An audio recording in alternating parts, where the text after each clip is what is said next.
أصحابه وأزواجه وذرياته أن الله يعلي درجاتهم في الجنة وينفعنا بأسرارهم وأنوارهم وبعلومهم في الدين والدنيا والآخرة ويجعلنا من حزبهم ويرزقنا محبتهم ويتوفنا على ملتهم ويحشرنا في زمرتهم في خير ولطف وعافية. الفاتحة. الحمد لله رب العالمين الرحمن الرحيم مالك يوم الدين إياك نعبد وإياك نستعين اهدنا الصراط المستقيم صراط الذين أنعمت عليهم غير المغضوب عليهم ولا الضالين. السلام عليكم ورحمة الله تعالى وبركاته.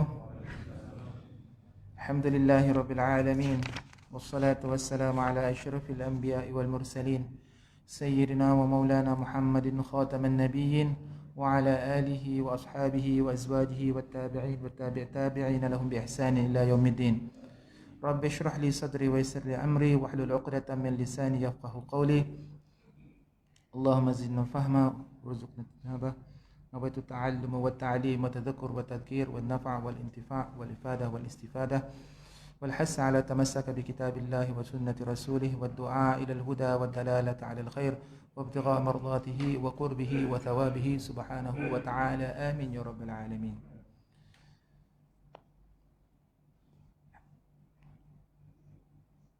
Yang dimuliakan para hadirin muslimin dan muslimat, dimuliakan Imam Bilal, pegawai-pegawai agama, ahli jawatan kuasa surau yang dimuliakan oleh Allah Subhanahu wa taala. Syukur kita kepada Allah Subhanahu wa taala masih dipanjangkan usia kita lagi untuk diberi manfaat oleh Allah Subhanahu wa taala, kita menambah amalan-amalan soleh di dalam hidup kita.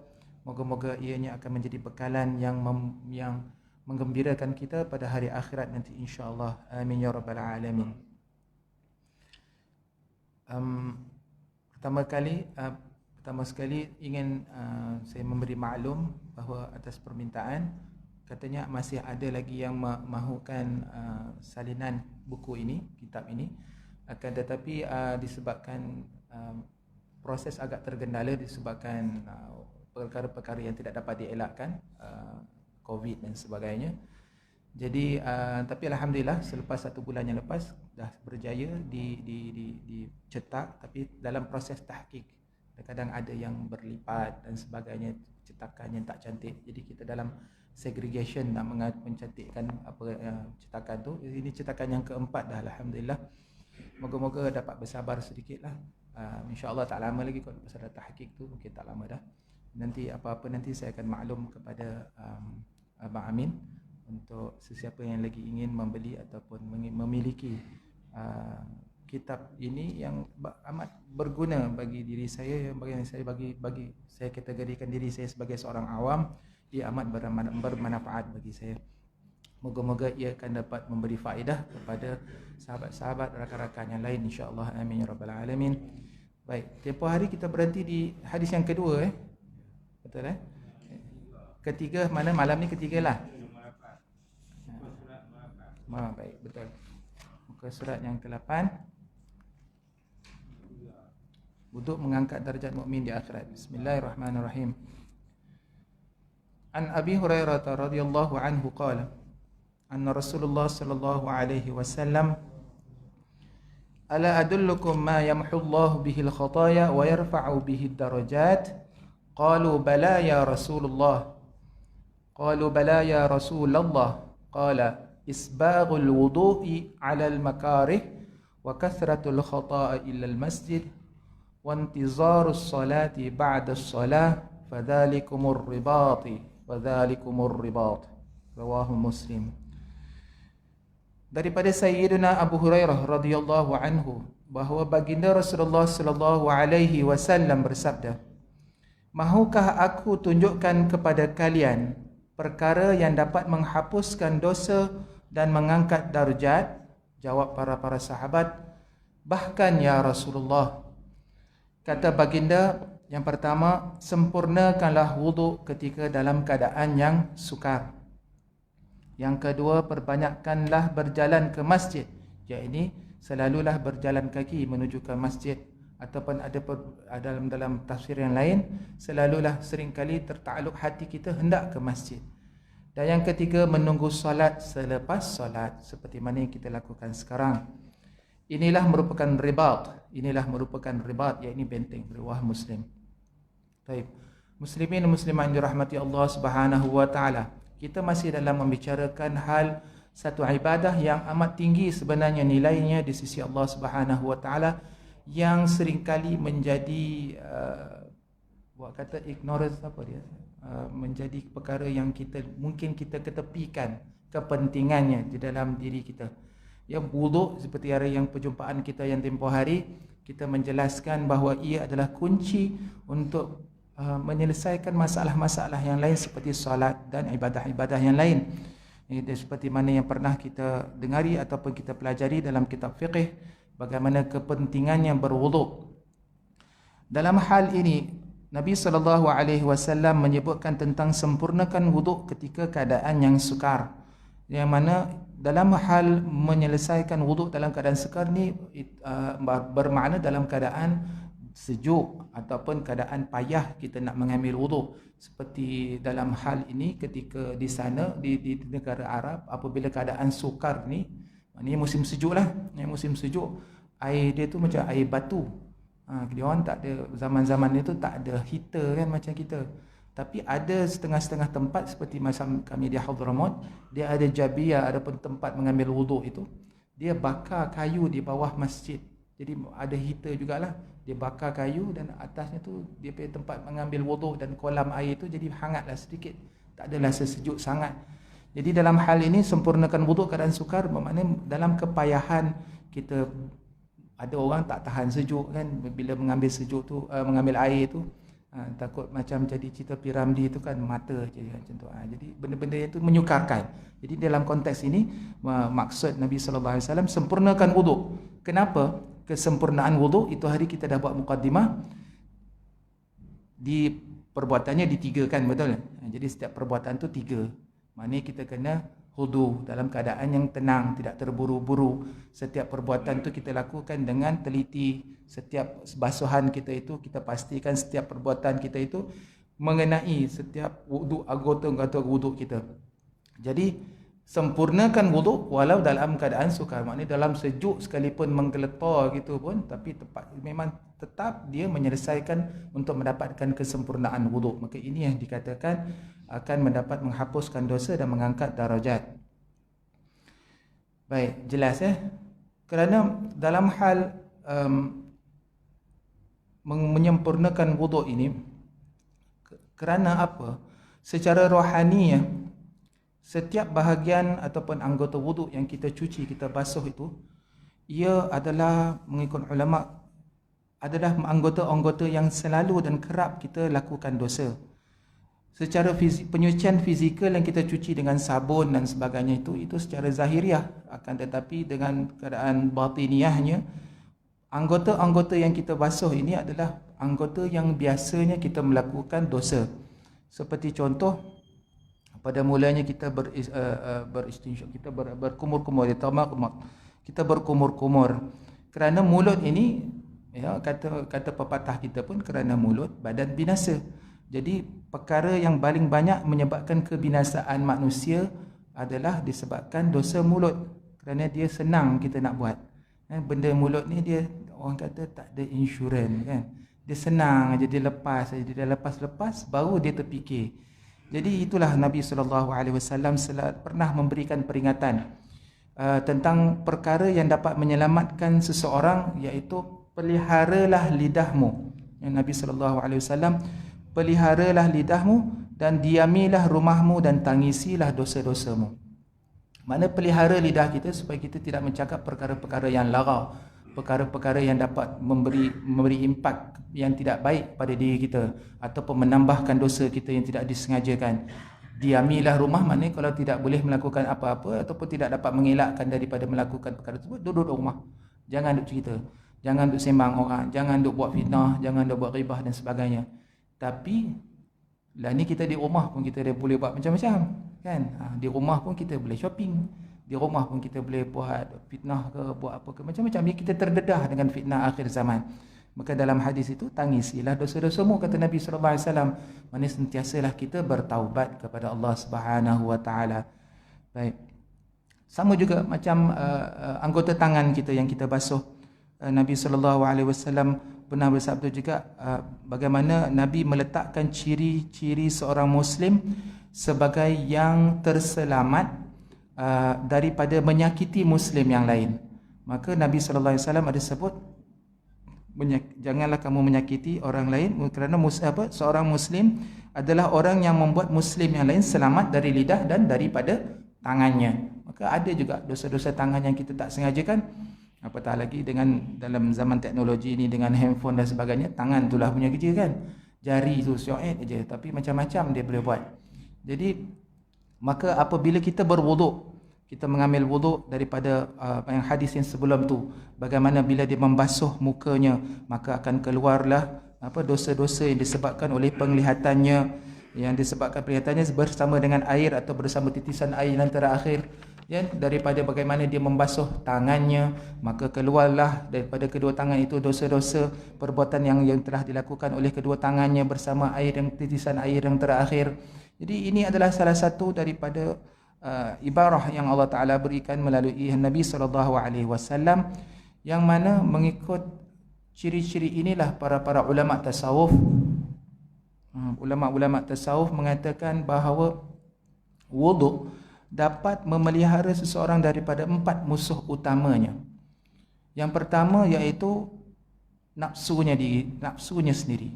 Ya, nafsunya adalah salah satu daripada musuh seorang hamba Allah Subhanahu Wa Taala untuk menjadi sukses dalam menjadi seorang hamba yang diridai oleh Allah Subhanahu Wa Taala. Maka yang pertama itu nafsu, dan kedua, ia dapat menghindarkan kita daripada cinta kepada dunia. Bagaimana seseorang yang wuduk itu boleh menghindari daripada cinta kepada dunia? Kerana secara otomatiknya apabila seseorang itu mempunyai wuduk, al-wudu hatinya akan menjadi lembut, rohaninya akan terdorong untuk melakukan ibadah, akan dipermudahkan oleh Allah Subhanahu Wa Taala dalam hal-hal melakukan ibadah.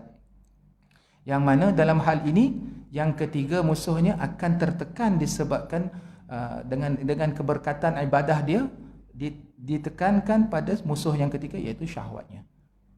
Di syahwat dia akan ditekan kerana dengan keberkatan mengambil wuduk. Dan apatah lagi musuh yang keempat yang senantiasa berada di sekeliling kita iaitu syaitan.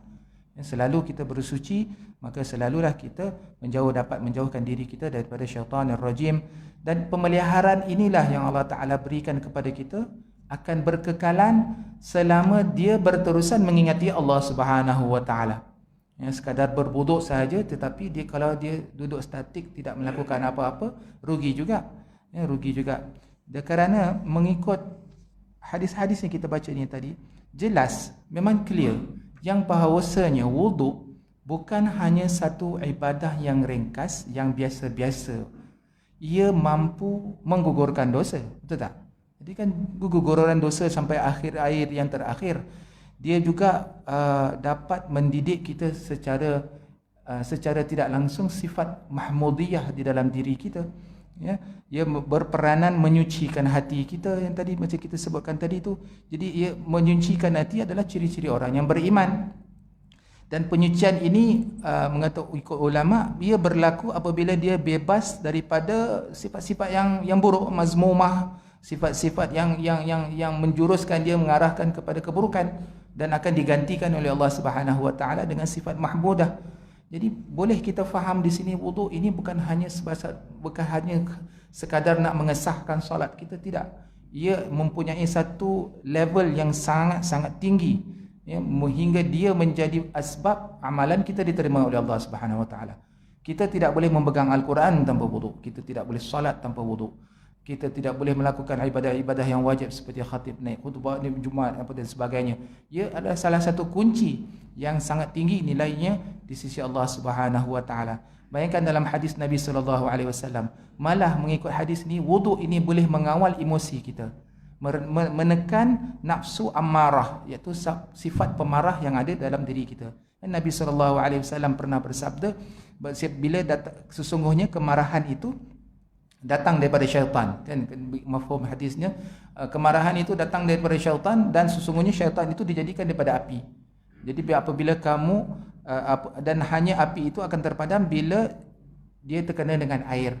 Maka apabila kamu dalam keadaan marah, maka hendaklah kamu mengambil wuduk. So secara teknikalnya, wuduk ni menghilangkan kemarahan. Dia menggantikan, mendatangkan ketenangan dalam diri kita. Ia juga seperti mana fi'lun wuduk Nabi sallallahu alaihi wasallam, seperti sifat yang wuduk Nabi sallallahu alaihi wasallam, bagaimana Nabi menekankan supaya kita berjimat cermat mengambil wuduk walaupun di dalam sungai ataupun kita di tepi sungai sekalipun. Jadi ini menunjukkan bahawa wuduk mengajar kita untuk menjadi orang yang berjimat cermat, tidak membazir. Walaupun seorang diri di dalam bilik air tak ada orang tengok, kita tetap ikhlas mengenangkan hadis Nabi tersebut dan mengambil wuduk dengan secara berjimat cermat. Maka dalam itu ada amanah, maka dalam itu pun ada keikhlasan yang menyadari bahawa Allah Subhanahu Wa Taala itu Maha melihat. Maka ini adalah menunjukkan bahawa kepentingan-kepentingan yang mana ibrah yang Allah Taala ajarkan melalui lisan Nabi sallallahu alaihi wasallam, ini yang menyebabkan kita diangkatkan darjatnya di sisi Allah Subhanahu Wa Taala. Berbeza seorang yang datang ke tempat solat, sama ada masjid ataupun mana tempat azan diazankan, apabila dia telah siap berwuduk, setiap langkahnya, kan, barang siapa menyempurnakan wuduk, ada tak hadis tu kat sini? Tak ada, belum sampai. Barang siapa mengambil wuduk dengan sempurna, kemudian dia bersiap-siap untuk pergi ke masjid ataupun dia pergi ke masjid, dan setiap langkahnya itu diampunkan dosanya, diangkatkan darjatnya, jadi tertakluk pada hal itu dia bersiap dengan wuduk. Jadi kalau misal kata dia datang dengan tidak berwuduk, adakah dimasukkan ke dalam hadis tersebut? Para ulama menafsirkan mungkin tidak. Jadi rugilah dia datang saja-saja gitu kan. Kalau dia ambil wuduk siap-siap, macam kita yang beruntung sekarang disebabkan Covid ni, kita wuduk dah siap-siap kan. Kita wuduk siap-siap, kita datang ke tempat solat mana azan diazankan, maka ini secara tak langsung mengangkat darjat kita di sisi Allah Subhanahu Wa Taala. Beruntunglah kita. Baik, dalam hal ini perbanyakkan jalan ke masjid. Tadi perbanyakkan jalan ke masjid bermaksud dalam langkahan kita senantiasa kita ta'alluq hati kita senantiasa nak datang ke tempat solat di azan, mana azan di tempat azan diazankan, tempat solat berjemaah. Dan yang ketiga, menunggu solat selepas solat. Tunggu solat selepas solat adalah salah satu fadilat yang sangat tinggi, kerana setiap masa dalam hal kita sedang menunggu ini, kita didoakan oleh malaikat. Kita didoakan oleh malaikat, moga-moga Allah Ta'ala ampunkan dosa kita, dirahmati kita. Maka dalam satu hadis yang lain menunjukkan bahawa fadilat menunggu solat ke solat itu sangat tinggi nilainya. Selagi mana kita dalam keadaan bersuci, selagi itulah kita dikirakan sedang beribadah kepada Allah Subhanahu Wa Taala. Baik. Hadis yang keempat, dalam jagaan Allah dan dikurniakan rezeki. Berkata Habib Zain bin Sumit hafizahullah taala anhu, al-muhafazatu 'ala al-wudu' mujarrabun lil hifzi wa husulil arzaqil hissiyah. Maksudnya sentiasalah menjaga wuduk kerana ia adalah sangat mujarab agar diri terpelihara dan memperolehi rezeki secara hissiyah, iaitu rezeki yang boleh dilihat dan boleh disentuh. Inilah kata seorang ulama. Baik. Yang kelima, jika mati dalam berwuduk dikira syahid. Ini adalah hadis daripada Nabi sallallahu alaihi wasallam. An Anas bin Malik an Nabi sallallahu alaihi wasallam qala lahu ya bunayya in istata'ta alla tabita illa 'ala al-wudu'i faf'al fa innahu man atahu al-maut wa huwa 'ala al-wudu'i u'tiya syahadah.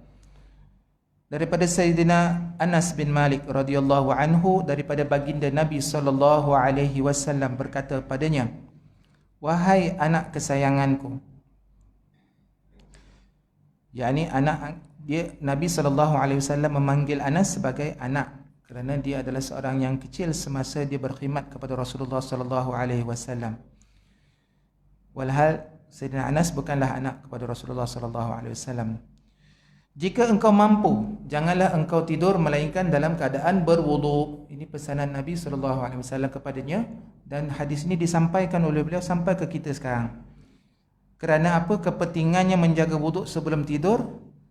Kerana Nabi SAW menyambung hadis itu sebut, sesungguhnya sesiapa, maknanya bukan hanya Anas sahaja, khusus bukan untuk dia, untuk sesiapa sahaja yang didatangi kematian sedangkan ia berada dalam keadaan berwuduk, maka ia diberi anugerah syahid. Ini hadis riwayat Tabrani dalam Al-Awsat, dalam nombor hadisnya. Maka ini adalah salah satu daripada perkara yang sangat perlu kita titik beratkan, kerana ia adalah salah satu fadilat yang jarang-jarang diketemukan pada zaman akhir ini. Kita payah nak pergi perang dah, no? Kita tak ada lah nak angkat-angkat senjata zaman dalam ni, tak ada lah. Tapi ini kita dapat anugerah mati syahid, mudah saja, ambil wuduk. Ambil wuduk dengan sempurna, sebaik yang mungkin. Ya, maka ini adalah satu fadilat yang sangat tinggi nilainya di sisi Allah Subhanahu wa taala. Seperti mana hadis yang lain kata ada antara faedah yang berwuduk, maka dia akan dimasuki oleh pintu mana syurga yang dia sukai. Kan hadis yang mula-mula itu kan, daripada yang diriwayatkan oleh Sayyidina Umar bin Khattab. Hadis itu sangat masyhur kerana hadis itu menunjukkan bahawa sesiapa yang senantiasa berwuduk dengan sempurna, dia berdoa kepada Allah Subhanahu wa taala selepas berwuduk dengan doa wuduk tu, Allahumma ja'alni minat tawwabin, Allah asyhadu an la ilaha illallah wahdahu la syarikalah wa asyhadu anna Muhammadan abduhu wa rasuluh, Allahumma ja'alni minat tawwabin wa ja'alni minal mutatahhirin wa ja'alni min ibadikas salihin. Futihat lahu thamaniyatu abwabil jannah. Akan dibukakan ke 88 pintu syurga, yang mana dia suka dan mana nak masuk boleh pilih sahaja. Maka dalam hal ini ulama menafsirkan apabila seseorang itu baru lepas ambil wuduk pun, dengan doa yang sesimpel itulah, dengan keadaan yang dalam keadaan kita kebiasaan yang kita lakukan tu, jadi seakan-akannya orang yang berwuduk ni pintu syurga dah standby. Setiap syurga yang ke-88 syurga ni dah tunggu bila nak bukakan pintu untuk kita. Beruntung tak kita kalau kita menjaga wuduk? InsyaAllah, no? Lepas ni kita jaga. Sebab itulah Sayyidina Bilal sangat menghargai wuduk. Sampaikan Nabi SAW dalam hadis mengatakan dia mendengar rentak tapak kasutnya di dalam syurga semasa malam Isra' wal Mi'raj. Baik. Makanya baik, kita teruskan kepada yang keenam. Baik, kita nak habiskan ini. Kelebihan lain berwuduk. Baik, berkata sebahagian arifin. Arifin ni maknanya orang yang cerdik pandai, maknanya yang mahir dalam bidang ahadis dan hukum ahkamnya. Berkata barang siapa yang senantiasa di dalam keadaan wuduk, nescaya akan dimuliakan oleh Allah Subhanahu wa taala dengan 7 perkara. Ini berlandaskan daripada rujukannya daripada hadis. Ya, hadis ada menyebutkan tentang hal-hal ini, tapi diringkaskan mengambil kalimah-kalimah yang tertentu sahaja. Yang pertama, malaikat akan berdamping dengannya. Malaikat akan berdamping kerana malaikat adalah makhluk Allah Subhanahu wa taala yang suci, yang maksum, yang senantiasa berzikir kepada Allah Subhanahu wa taala. Maka dia suka dengan orang-orang yang bersih, yang sepertinya dalam keadaan berwuduk. Maka kita akan didampingi oleh malaikat. Yang kedua, pena senantiasa basah menulis pahalanya. Maknanya malaikat yang menulis ganjaran pahala kepada kita. Senantiasa dituliskan hal-hal yang kebaikan yang mana kita berada dalam, selama mana kita berada dalam keadaan berwuduk. Katanya lagi, anggota badannya juga akan ikut bertasbih dan tidak akan terlepas takbir yang pertama dalam solat bersama imam. Ini adalah satu kelebihan bagi mereka yang senantiasa menjaga wuduknya. Apabila dia datang dalam hal keadaan yang biasalah, bukan hal dalam keadaan kita dalam situasi kita dalam COVID sekarang ni ataupun PKPP ni, selalu kebiasaannya kita datang ke masjid, datang ke surau, baru kita nak bersiap, nak mengambil wuduk, dan itu merugikan waktu. Maka orang yang selalu senantiasa menjaga wuduknya, maka dia datang-datang dia dah ready. Maka ini adalah satu kelebihan, satu kelebihan daripada barang siapa yang menjaga wuduk.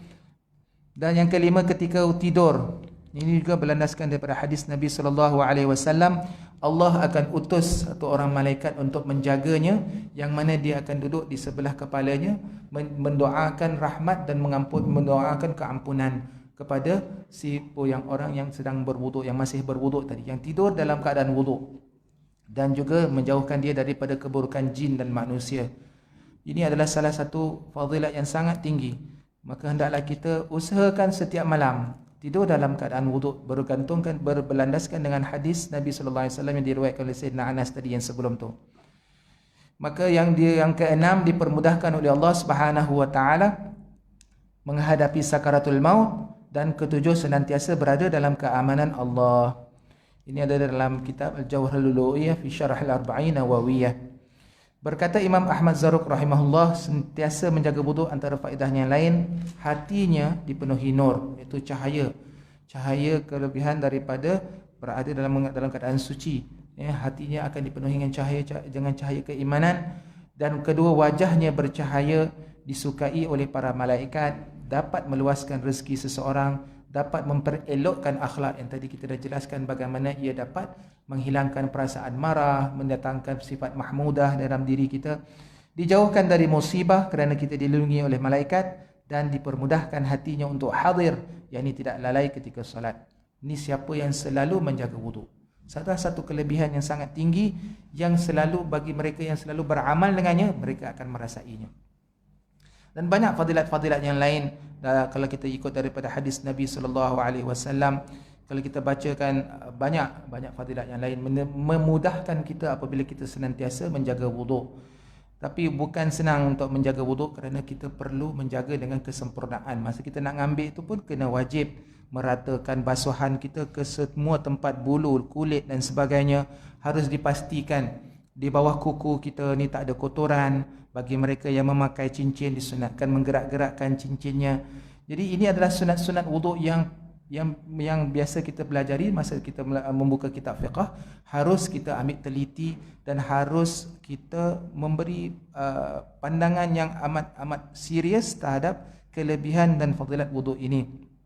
Pernah Nabi SAW semasa bersama-sama dengan para sahabatnya berjalan daripada kota Mekah ke Madinah. Dan apabila dia sampai pertengahan jalan, ada kelihatan pertengahan orang ada dah siap nak solat. Maka Nabi SAW pun dengan jemaahnya pun segeralah mengambil wuduk. Ada di antara mereka tergesa-gesa mengambil wuduk pasal takut ketinggalan. Maka apabila mereka tergesa-gesa tu, para sahabat lihat orang yang tergesa tu, yang rushing tu, dia pun pergi dekat-dekat. Bila dia tengok dekat belakang buku lali dia tak kena air. Maka dalam hal tersebut Nabi SAW bersabda, wailah, dia kata, celakalah bagi orang yang buku lali mereka ni tak kena air wuduk, kerana ia akan menyebabkan neraka untuknya. Maka berwuduklah kamu dengan sempurna. Maka orang tu ulang balik, ambil balik wuduk. Yang ini adalah satu hadis yang diriwayatkan oleh Imam Bukhari, hadis yang sahih, yang mana ini menunjukkan bahawa kekurangan akan berlaku bila kita tergesa-gesa. Sebab itu perjumpaan yang tempoh hari kita hendaklah kita dalam keadaan tenang, menghadap kiblat, yang duduk di tempat yang murtafi', tempat yang lebih sedikit tinggi supaya tak kena terpercikan air dan sebagainya. Kita berkumur-kumur dahulu, yang disunatkan mengambil air sekali, kumurkan dulu sedikit airnya, kemudian yang bahaki itu masukkan dalam hidung, istinsyaq dan istinsyar, dan bacakan dalam hati kita niat kita bagaimana kita berkumur-kumur ni supaya mudah lidah kita untuk mengaji Al-Quran, berzikir kepada Allah Subhanahu Wa Taala, cuci zahir dan batin. Dan apabila kita basuh hidung, kita tarik, masukkan air dalam hidung, kita niatkan dalam hati supaya mudah, supaya Allah Subhanahu Wa Taala berilah kita hidup bau syurga nanti. Dan bila dibuangkan air itu, dilepaskan airnya, maka kita niatkan supaya menjauhkan daripada kita menghidup bau neraka. Ini kena dalam keadaan tenang. Kalau rushing memang tinggal rasanya. Siapa yang datang-datang main baling selipar jentik gitu je, masuk, tak ada, tunggu dah 3 kali pun terlepas. Kadang-kadang ni dah buat kedua, 3, dia jadi maka syaitan akan ganggu dan sebagainya. Sebab tu dalam hal ini wuduk juga mengajar kita menjadi seorang yang lebih cermat dan menjaga waktu.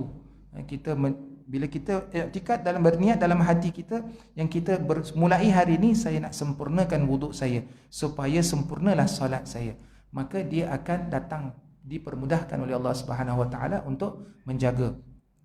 Dan dalam hal itu hadis itu memang menunjukkan kalau wuduk kita tak kena kepada anggota, maka tidak sahlah solat kita. kan? Dan jugalah tengok ada pada perkara-perkara yang kena pada kulit kita, seperti perkara yang tidak nampak, yang zahir. Ada dalam, kalau kita belajar ilmu fiqh, ada pakai minyak dan sebagainya, minyak angin ataupun minyak wangi, harus dihilangkan dulu ain bau itu dahulu. Tengok cium ada bau, dia suka pakai minyak wangi, tengok bau sedap. Tapi bila kita nak ambil wuduk, bau air itu kebarangkali merubah fi'al air, maka inilah merujuk kepada fiqh dan sebagainya. Maka kita kena telitilah, bersihkan dulu. Kalau peluh kotor-kotor pun tak ada masalah. Tapi kalau ada unsur ataupun substance lain, kita kena bersihkan dulu. Jadi ini mengajarkan kita untuk menyempurnakan wuduk. Baru kita akan boleh kita cerita, baru boleh kita, orang kata bolehlah kita action, kata solat kita best. Wuduk kita pun kita tahu, wuduk kita A. Kita yakin dengan presentation kita pasal kita tahu syarat sah wuduk kita. Apakah syarat sah wuduk kita? Apakah syarat-syarat yang patut kita telitikan, yang perlu kita jaga untuk menyempurnakan wuduk kita? Macam orang perempuan ada pakai kosmetik dan sebagainya, ada benda tepung-tepung dia tu, kena pastikan perkara-perkara itu selesai. Jadi benda ni adalah menunjukkan bahawa kalau kita gagal menjaga, itu menunjukkan wuduk kita akan tidak sah. Maka ini adalah akan mengajar kita lebih berfaedah atau perkara-perkara yang lebih menyentuh dalam hal sahihnya wuduk kita. InsyaAllah dalam perjumpaan kita yang akan datang, kita akan masuk kepada beberapa syarat dan syarat sebelum solat, yang mana yang akan kita kongsikan secara tafsil bagaimana hal yang bersuci. Dan dalam kesempurnaan pakaian ini ada isyarat dan syaratnya, ia akan merujuk ke dalam hal-hal batiniyah, mana bagaimana kesempurnaan pakaian kita tengok, pastikan sumber daripada yang halal. Ini akan ada kita terjemahkan lebih mudah untuk kita faham, dan supaya salat kita lebih diyakini diterima oleh Allah Subhanahu wa taala. Baik. Berhenti, fokus, lambat ya. Boleh lagi, insya-Allah. Kita nak masuk terus. Macam mana? Boleh terus? Dia ada 3 poin je ni. Kita sekalikan terus Pasal selepas ni kita akan masuk dalam pengenalan solat. Baik. Kita secara imbas beberapa isyarat dan syarat sebelum solat. Yang pertama sekali bersuci. Allahu Akbar. Bersuci adalah salah satu perkara yang paling penting bagi diri kita yang ingin mendatangi solat ataupun ibadah. Kerana ia adalah salah satu perkara yang dimulakan, ia juga adalah kunci untuk mengesahkan solat kita, dan kerana solat kita yang seperti kita jelaskan adalah salah satu ibadah yang paling penting dalam diri kita, dalam hidup kita. Ibadah inilah yang mula-mula akan dihisab oleh Allah Subhanahu wa taala. Ibadah ini adalah yang akan menjamin masa depan kita pada akhirat nanti. Ialah salah satunya orang kata akaun nombor 1. Akaun nombor 1 yang akan dinilai oleh Allah Subhanahu wa taala. Seharusnya inilah ibadah yang perlu kita titik beratkan. Bukan kita boleh buat main-mainan solat ni. Kerana kita sudah kebiasaan kita melakukan solat 5 waktu satu hari, maka seolah-olah ia adalah satu perkara yang biasa. Sampaikan ke bila kali terakhir kita meneliti bagaimana kita khusyuk ataupun kita sah salat kita. Kerana tidak ada sesiapa pun dalam dunia ini dapat meyakini dirinya ataupun orang lain yang bahawa salatnya sah. Jadi bagaimana usaha kita nak sama-sama kita berbincang, kita bermuzakarah, bagaimana kita nak mengambil cara untuk meyakini bahawa salat kita itu sah. Maka di sini pengarang kitab isyaratnya adalah ataupun syarat memulakan sebelum kita memulakan salat, maka hendaklah kita pastikan keadaan kita masa ketika bersuci. Dan hikmah daripada bersuci ini yang kenapa kita disyariatkan, kenapa kita diwajibkan untuk bersuci sebelum kita melakukan salat. Pertama katanya adalah ta'abbudi, iaitu perintah Allah Subhanahu wa taala melakukan, kerana Allah Subhanahu wa taala telah memerintahkan kepada kita untuk bersuci. Ia adalah salah satu penyembelihan, pengabadian kita kepada Allah Subhanahu wa taala. Kerana bersuci itu termasuk dalam fitrah yang baik, an-nazafah. Ia adalah salah satu perkara yang memberi impact kepada diri kita sebagai seorang insan, seorang hamba yang harus dia menjadi seorang yang cenderung ke arah kebersihan. Belum ada lagi seseorang yang suka kepada keburukan ataupun dalam keadaan buruk ataupun keadaan yang tidak suci. Tidak ada manusia pun suka main kotor. Tidak ada sesuka yang orang pun suka bergelumang dengan najis dan sebagainya. Memang sifat fitrah kita senantiasa kita hendak bersih daripada segala-gala kekotoran. Dan yang ketiga kata pengarang, bersuci ini adalah kerana hikmahnya kita nak menghadap dengan Allah Subhanahu Wa Taala. Allah Rabbul Jalil, Allah yang Malikul Mulk, Tuhan segala Tuhan. Kalau kita nak berjumpa dengan sahabat karib kita pun, kita minyak wangi kita setengah botol. Belum nak jumpa dengan orang-orang yang kita kasihi seperti ayah kita, ibu kita dan sebagainya. Apatah lagi kalau kita nak bertemu dengan Allah Subhanahu Wa Taala, sepatutnya kita berikan 100% kebersihan, kecantikan, kewangi. Kerana ini semua adalah aksesori semasa sebelum kita menantangi berjumpa dengan Allah Subhanahu Wa Taala. Berpakaian yang kemas, bersih, wangi, dalam keadaan yang tenang. Ini semua adalah tutup tambah yang dapat memberikan impak yang baik dan lebih afdal supaya kita dapat berjumpa dengan Allah Subhanahu Wa Taala dalam keadaan tenang. Selain daripada itu, ulama ada menafsirkan bahawa kenapa kita terburu-buru dalam solat, kerana kita tak plan untuk berjumpa dengan Allah Subhanahu Wa Taala. Kita tahu waktu solat, akan tetapi kita jarang meletakkan masa dan waktu yang mana kita standby dan kita bersedia untuk berhadapan dengan Allah Subhanahu Wa Taala. Maka ini juga ulama mengatakan ini memberikan kesan kepada diri kita, kenapa kita kadang-kadang tidak perfect dalam menyelesaikan masalah-masalah yang tersembunyi ini. Ya, dalam segi pakaian, dari segi kesucian kita, dari segi perkara-perkara yang kita lepas pandang. Perkara yang seperti yang sunat-sunat yang patutnya kita buat, yang mana seperti mana diajarkan oleh Rasulullah SAW pun banyak kita tinggalkan. Maka inilah menunjukkan bahawa jika ia atas dasar ta'abbudi, penyerahan kepada Allah Subhanahu Wa Taala, harusnya kita kembali kepada sunnah Nabi SAW agar ibadah kita lebih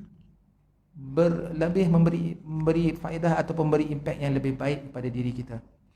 Ya, seperti mana sabda baginda Nabi SAW, "Tuhuru nisful iman." Kesucian itu adalah separuh daripada iman.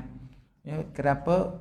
Jikalau kita tidak bersucikan diri kita, maka seperti mana yang tadi mula-mula tadi kita sebut, impaknya ataupun faedah yang kita akan dapati daripada bersuci, daripada berwuduk tersebut tidak akan dirasai oleh kita. Baik, bersuci itu terdapat pada 4 perkara ataupun 4 peringkat. Yang pertama, suci zahir dari hadas dan kotoran yang jelas kelihatan.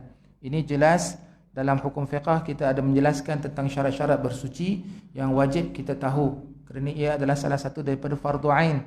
Ya, suci daripada anggota badan dari dosa juga ia adalah salah satu peringkat yang kedua apabila kita fokuskan diri kita untuk bersuci sebelum menghadap kepada Allah Subhanahu Wa Taala. Kerana apabila kita bersuci dalam hal ini, Allah Subhanahu Wa Taala akan memberikan satu ganjaran seperti mana yang hadis tersebut. Setiap dosa-dosa yang kecil ni akan digugurkan oleh Allah Subhanahu Wa Taala.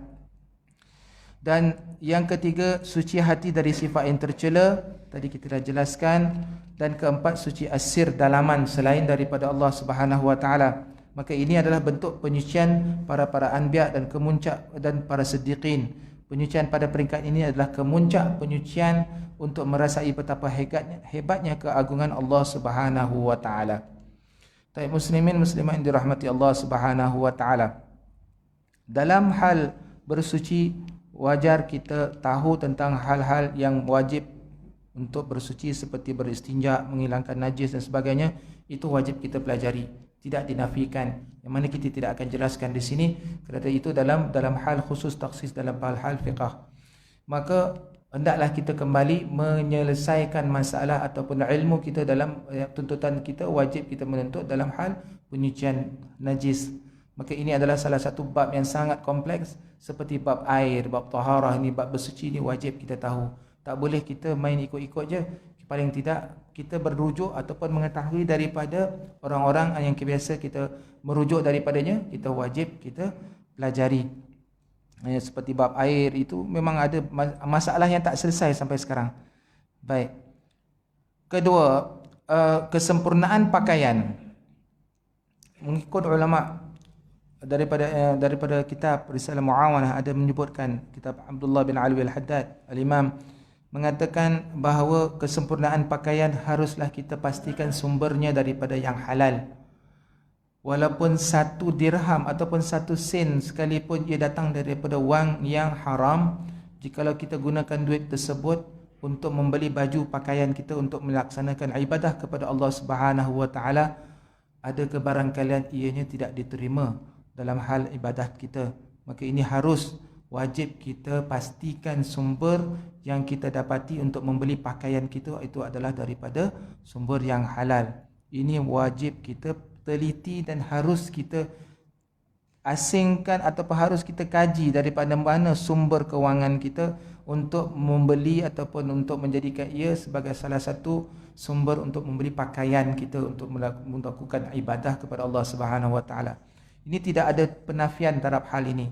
Kerana jikalau pakaian kita tidak datang daripada sumber yang halal, maka ibadah kita pastinya ataupun kebarangkaliannya tertolak. Baik, kesempurnaan pakaian juga harus ia suci daripada najis yang tidak dimaafkan, yang mana ainiyah ataupun tidak, sama ada ia najis yang tersembunyi ataupun tidak, itu semua wadih, jelas. Tidak ada najis-najis yang tersembunyi yang kita tak sengajakan semasa kita beristinja. Sebab itu digalakkan kita menukar baju yang lain sebelum kita masuk ke dalam tandas, kerana apabila pakaian yang sama, takut terpercik air. Kita tak sedar, air kadang-kadang setitik ke 2 titik kita tak sedar najis. Yang mana bila dia terkena dengan pakaian kita, kita bawa datang solat pun kebarangkalian solat kita kalau tidak dipastikan, maka kalau itu solat kita akan batal, tidak sah. Baik. Dan yang ketiga, ia bertepatan dengan sunnah baginda Nabi sallallahu alaihi wasallam, iaitu jangan memakai pakaian dengan rasa sombong, ya, ujub, bangga diri dan bermegah-megah, kerana hukumnya adalah haram. Ya. Jangan memakai pakaian dengan rasa sombong bermaksud kita menunjuk-nunjuk semasa kita nak sembahyang kita pakai yang elok. Kita pergi ke masjid, kita pakai pakaian yang berkelip-kelipan dan sebagainya, baju yang cantik apa semua, tapi bila kita sembahyang kat rumah kita pakai yang biasa-biasa, pakai t-shirt, pakai singlet. Maka ini datang rasa riak. Kita menunjuk di depan orang pakai pakaian yang baik, tapi dengan ataupun kita pergi kerja dan sebagainya, tapi bila kita berjumpa dengan Allah Subhanahu wa taala, pakaian kita ala kadar aja. Jadi ini juga ulama mengatakan bahawa tak semestinya sombong ni pakai pakaian yang cantik. Pakai pakaian yang tak cantik pun dia sombong juga. Kerana apa? Dia sombong dengan Allah Subhanahu wa taala yang beri dia rezeki. Dia sombong kepada Allah Subhanahu wa taala yang beri dia nikmat, beri pakaian, beri makanan dan sebagainya, tapi bila dia berjumpa dengan Allah Subhanahu wa taala, pakaian dia tak perfect, tak lengkap. Maka ini juga adalah salah satu penafsiran perasaan sombong. Dia action dengan Allah taala. Allah taala dah bagi dia makan daripada kecil sampai besar, dia jumpa pakai t-shirt saja. Jadi ini adalah salah satu sifat sombong yang patut kita ketepikan. Jangan kita merasa bangga diri kita, seolah-olah dunia ni kitalah yang punya, seolah-olah kita inilah yang paling afdal di atas muka bumi ni. Kita rasa diri kita lebih baik daripada orang. Maka ini juga adalah perasaan bangga diri, adalah ujub. Kita takabur kepada Allah, pada Allah Subhanahu wa taala, bangga diri dan bermegah-megah, ini adalah hukumnya haram. Maka ini adalah salah satu kedua, yang kedua kesempurnaan dalam kita berpakaian sebelum kita memasuki salat. Baik, yang ketiga, menghadap kiblat. Adalah kesempurnaan menghadap kiblat adalah dengan dada. Nanti kita akan jelaskan lebih terperinci dalam sifat-sifat solat kita, nanti tak lama kita akan masuk bagaimana cara yang sebaiknya yang dilakukan, yang mana diriwayatkan oleh para ulama salafus salih, daripada kita mana yang kita pelajari, cara-cara yang sebaik-baik yang mungkin kita akan kongsikan.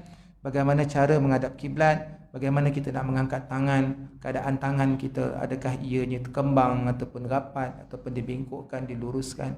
Nanti kita akan kongsikan apa sahaja pembelajaran kita yang pernah saya dapati dulu. Kita akan kongsikan, mungkin kita pernah beramal dengannya, rupa-rupanya itu adalah sebahagian daripada sunnah-sunnah Nabi SAW. Selama ni kita ikut-ikut orang, ataupun kita lihat dalam YouTube, ataupun kita tengok dalam poster-poster dan sebagainya. Tapi nanti insya-Allah kita akan kongsikan secara ringkas dan cepat, supaya kita kebanyakannya perbuatan solat ni kita dah biasa buat. Cuma kita nak tahu, oh selama ni begini, apakah renggang ke, rapat ke, kaki tangan ke, kembang ke.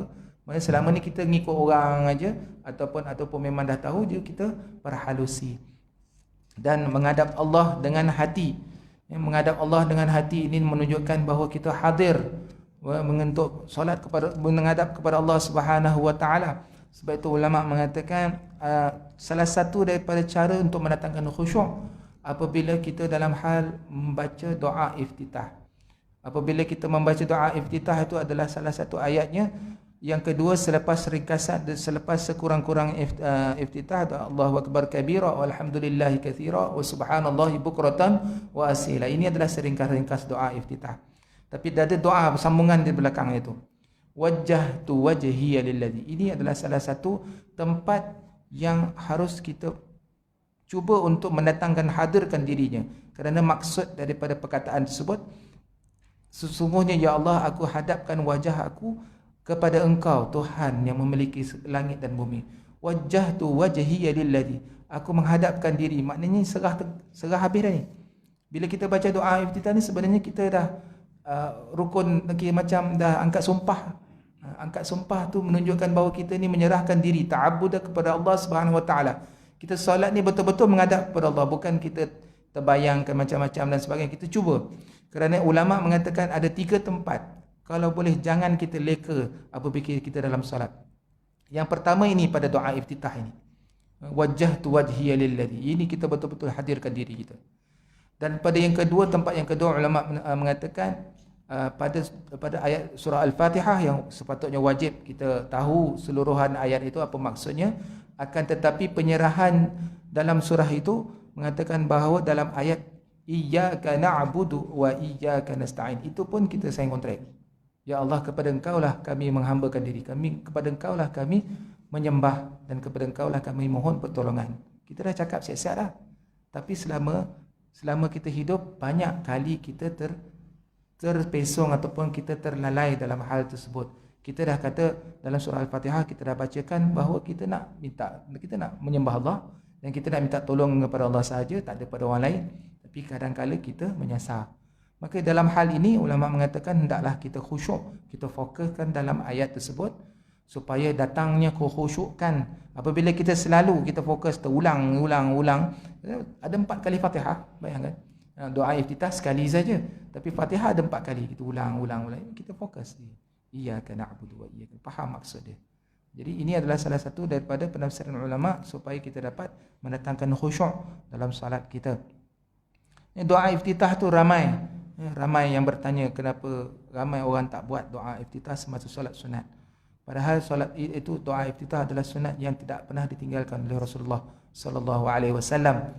Kerana dalam hadis mengatakan bahawa apabila Nabi sallallahu alaihi wasallam bersolat dalam berjemaah dengan sahabatnya, apabila Nabi mengangkat takbir Allahu akbar, Nabi mendengar salah seorang lelaki mengucapkan Allahu akbar kabira walhamdulillahi katsira wa subhanallahi bukratan wa asila. Apabila selesai solat, Nabi berpaling dan tanya, siapa yang sebut tadi tu? Kalimah tu tadi. Dia sebut balik Allahu akbar kabira sampai habis. Maka lelaki tersebut menjawab, kata, saya Rasulullah.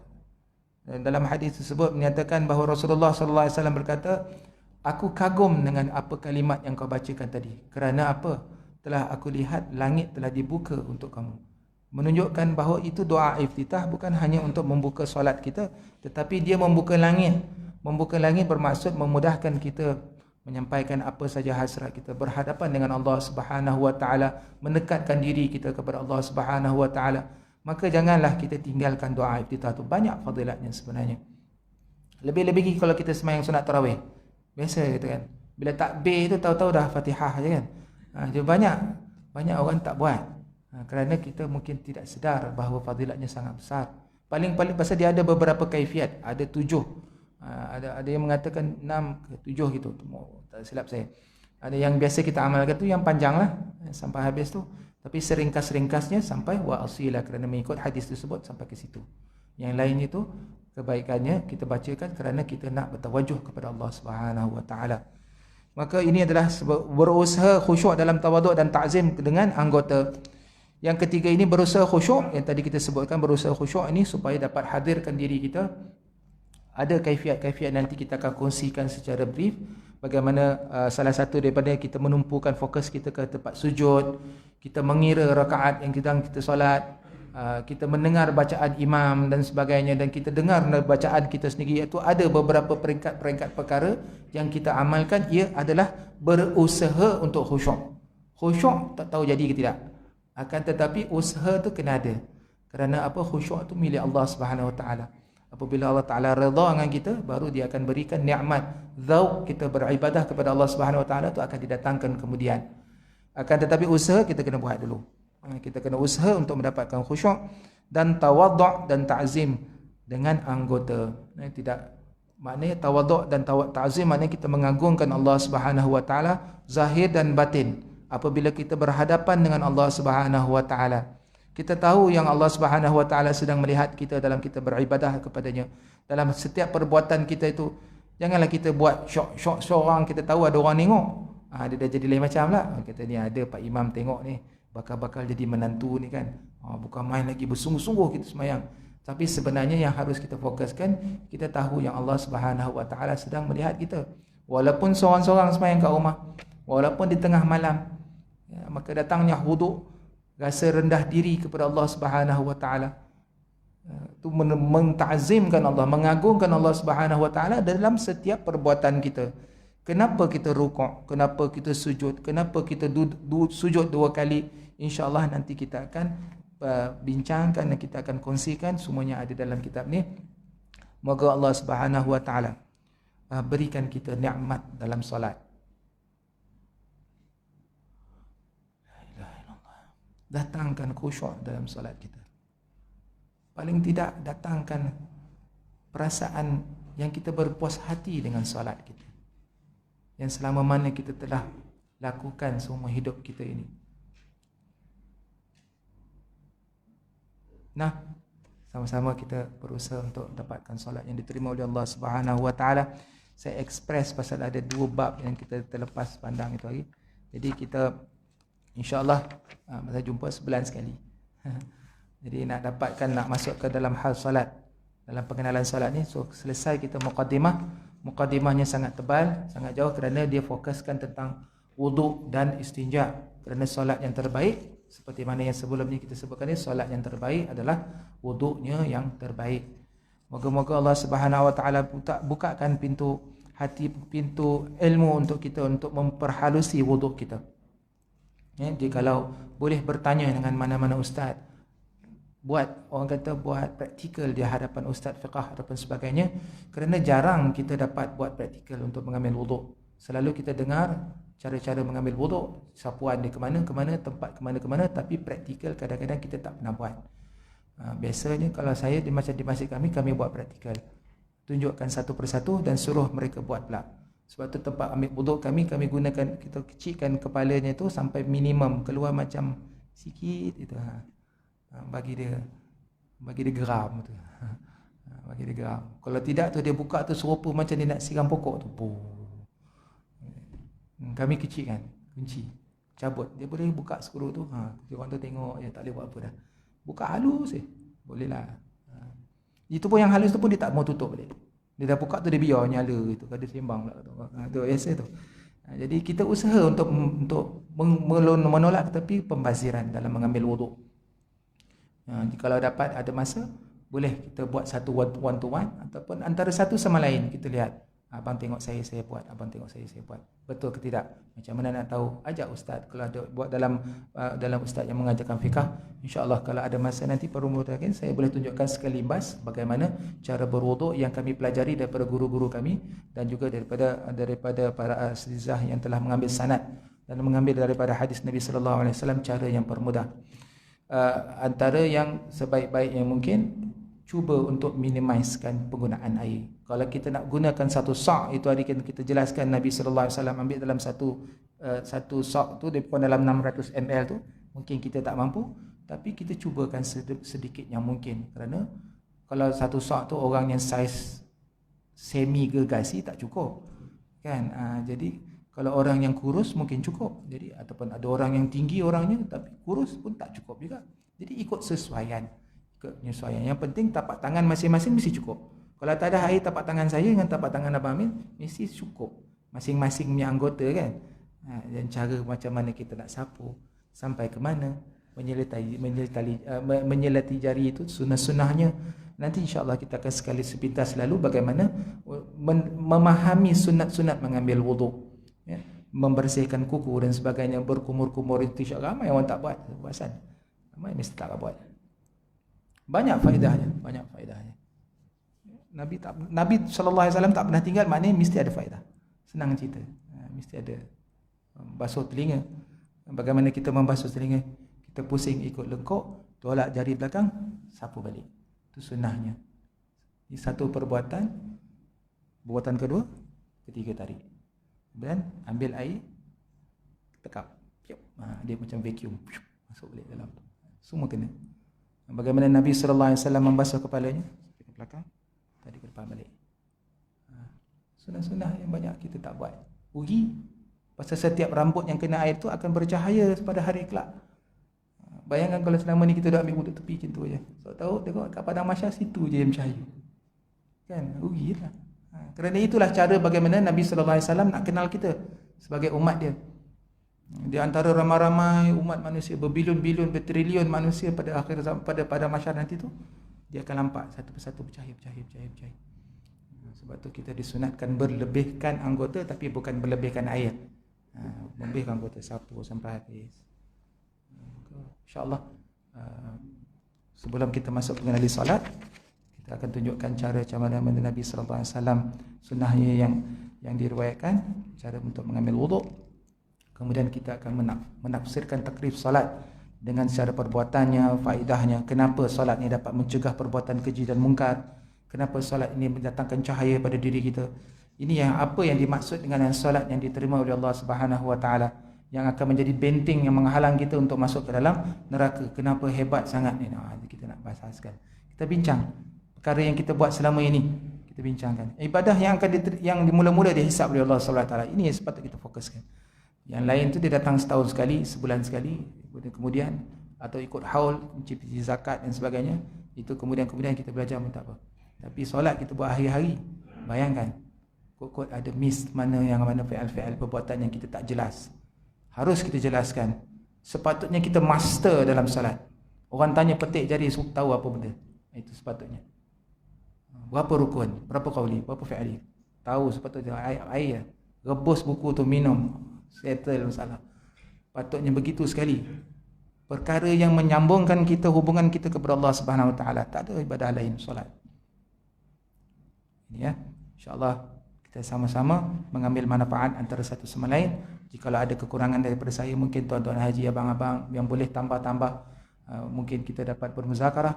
Mungkin ada perkara-perkara yang saya tak pernah jumpa, barangkali kita bermuzakarah supaya Allah Ta'ala letakkan kita dalam orang-orang yang berusaha untuk memperbaiki salat kita, supaya salat kita diterima oleh Allah Subhanahu wa taala tanpa ditolak, tanpa dicampakkan kepada muka kita seperti kain yang buruk. Na'udzubillah min dzalik. Baik. Bismillah anak-anak. Sejam. Baik. Bismillahirrahmanirrahim. Alhamdulillahirabbil alamin. Wassalatu wassalamu ala asyrafil anbiya'i wal mursalin sayyidina Muhammad wa ala alihi ajma'in. اللهم إنا نستحفظك ونستودعك أدياننا وأنفسنا وأموالنا وأهلنا وكل شيء أعطيتنا. اللهم اجعلنا وإياهم في كنفك وأمانك وعياذك من كل شيطان مريد وجبار عنيد وذي عين وذي بغي وذي حسد ومن شر كل ذي شر إنك على كل شيء قدير. اللهم جملنا بالعافية والسلامة وحققنا بالتقوى والاستقامة وأعذنا من موجبات الندامة في الحال والمال إنك سميع الدعاء. صل اللهم بجلالك وجمالك على سيدنا محمد وعلى آله وصحبه وسلم وارزقنا كمال المتابعة له ظاهرا وباطنا يا أرحم الراحمين بفضل سبحان ربك رب العزة عما يصفون وسلام على المرسلين والحمد لله رب العالمين والعفو منكم. السلام عليكم ورحمة الله تعالى وبركاته.